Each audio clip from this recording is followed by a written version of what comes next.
Hello Neowin, it's Tim here. And what I have for you today is a quick video overview of the new Samsung Galaxy Note, the massive 5.3 inch device designed for note-taking and multimedia purposes. As I mentioned, this is a massive 5.3 inch Super AMOLED display at 1280 by 800, which means it has a great pixel density. This comes in at very thin, I believe that's 9mm or so. It has a power button on the top right corner. Shows you to turn on and off the display, and is in a really actually good position for holding. I have to say though that the device is simply enormous, as you can see in my hand there, and it does make it quite difficult at times to use in your pocket, and it can inhibit you a bit because of its size, but if you like having a device that's 5.3 inches, then by all means go for it. It also has a micro USB port on the bottom, 3.5mm USB audio jack, not USB, and on this side we have volume buttons. On the back is an 8-megapixel camera with LED flash, and on the front at the top there is a 1.3 megapixel front-facing camera. You also get a on-off button at the front, which is actually home, and also you get a menu and back button which come on when you touch them. Of course, capacitive there. Inside, it's powered by a 1.4 GHz dual-core Samsung Exynos chipset with the Mali 400MP graphics processor on the inside. It's the same chipset you get with the Samsung Galaxy S2, except it's a little bit faster, so you'll be expecting massive amounts of speed. To illustrate the size difference between this device and the original Samsung Galaxy S, which has a 4-inch display, we have it here. As you can see, this device fits well in the hand and everything. It's quite a normal phone size. But this is blurring the lines in between phone and tablet because of its sheer enormous display. In fact, I think the Galaxy S almost fits into the display. Yep, almost.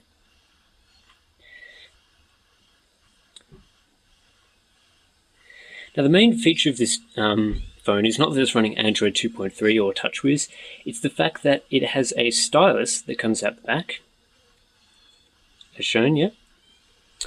And you can perform gestures with this along with actually using it as a capacitive stylus, and it's really responsive actually. There's a little button on the top, and when you hold down this button and swipe up, the menu comes up. Swipe right to left, and you go back. But a more cool feature is the fact that you can bring up a note-taking application from anywhere in the OS by holding down the button and double tapping. This brings up S-Memo Lite, which basically allows you to draw anything, such as Hi Neowin, and you can save this for later. Then you simply go into the S-Memo application, which is handily pinned there. You can go to Hi Neowin, and you can continue to add stuff to the note by simply tapping, and you can draw anything you like. As you can see, as I mentioned before, the stylus is quite responsive and does allow you to draw if you really feel like it. Not that I would suggest that you do, it's quite difficult. But overall I really do like the stylus. Another feature of the stylus is that if you hold down the button on it and hold down on the display, it takes a screenshot.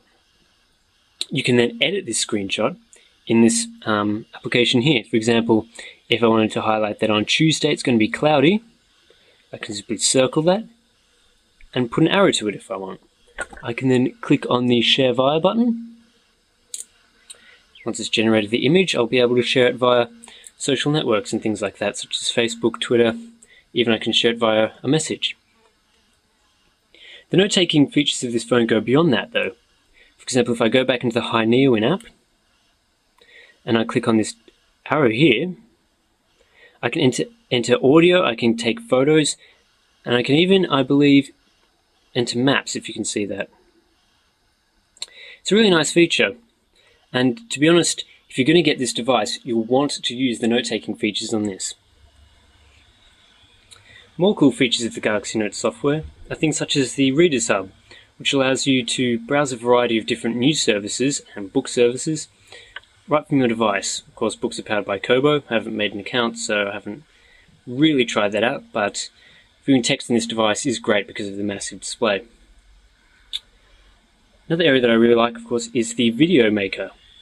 This allows you to take video clips that you've made and turn them into a movie right from the device. For example, if I drag and hold this down into the clip maker, I can then go into my photos and say take this photo and move it down here. Drag more. And this effectively has created myself a movie which I can save. That takes some time, so I'm not going to bother on camera, but if you get the device, that's one of the great features about it. There's also a photo editor. It's pretty basic.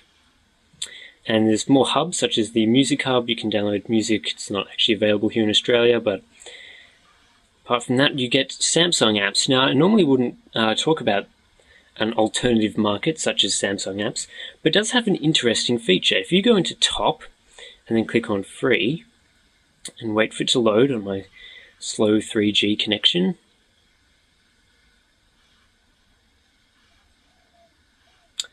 this is pretty slow. There we go. And you scroll down a bit,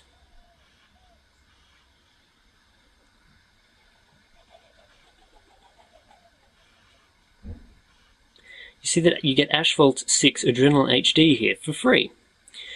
So if you have a Samsung Galaxy Note, please check this out rather than buying it from the market. I think it costs about $7.50 from the market.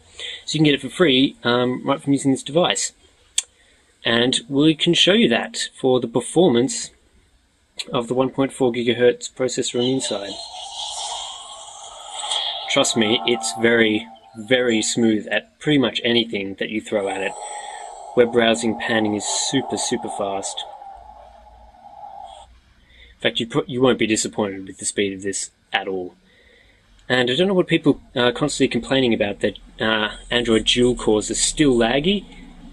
I find this device to be smooth at all possible moments, and I think Samsung has done a great job. We can get into a race here. Let me show you the graphical power of the Mali 400MP, 1GB of RAM, and also the Exynos chipset. Now mind you, I'm not going to be very good on camera, but we can give it my best. Having the 5.3-inch display really helps. It's simply gorgeous to use for things like this, and even when you're, for example, watching movies or looking at photos, even browsing the web and text, the 5.3-inch display is simply amazing for that purpose. So if you like having a big phone and you like doing things such as gaming in that, then this is definitely a device for you. And it does fit in most pockets, so it's somewhat portable. And I crashed my car because I'm on camera, so you can see then that was perfectly smooth in pretty much every way.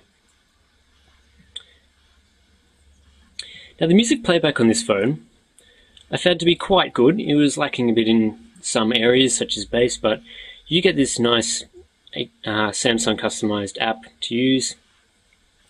And the speaker on the back is surprisingly powerful. Let's find a...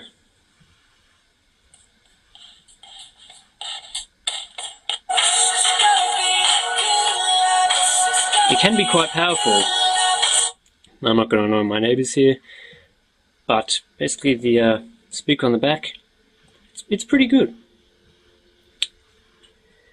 Now, I also recommend that you check out some of the sample shots from the camera, because not only do the photos look great on the Super AMOLED display, but they also look good on a computer as well, especially the 1080p video recording. So this device is generally pretty good. The only thing I can complain about is how big it is. I mean, it's inconveniently big. I really would have liked this with, say, a 4.7-inch display, like on the Titan that I viewed a couple of weeks ago. That would have been great.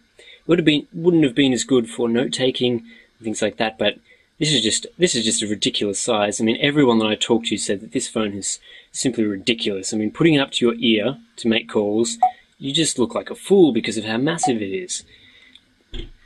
So I think Samsung has sort of not targeted anything with this. I mean, it's not a tablet, it's not big enough to be a tablet, but it's too big to be a phone, so it's kind of a weird combination here.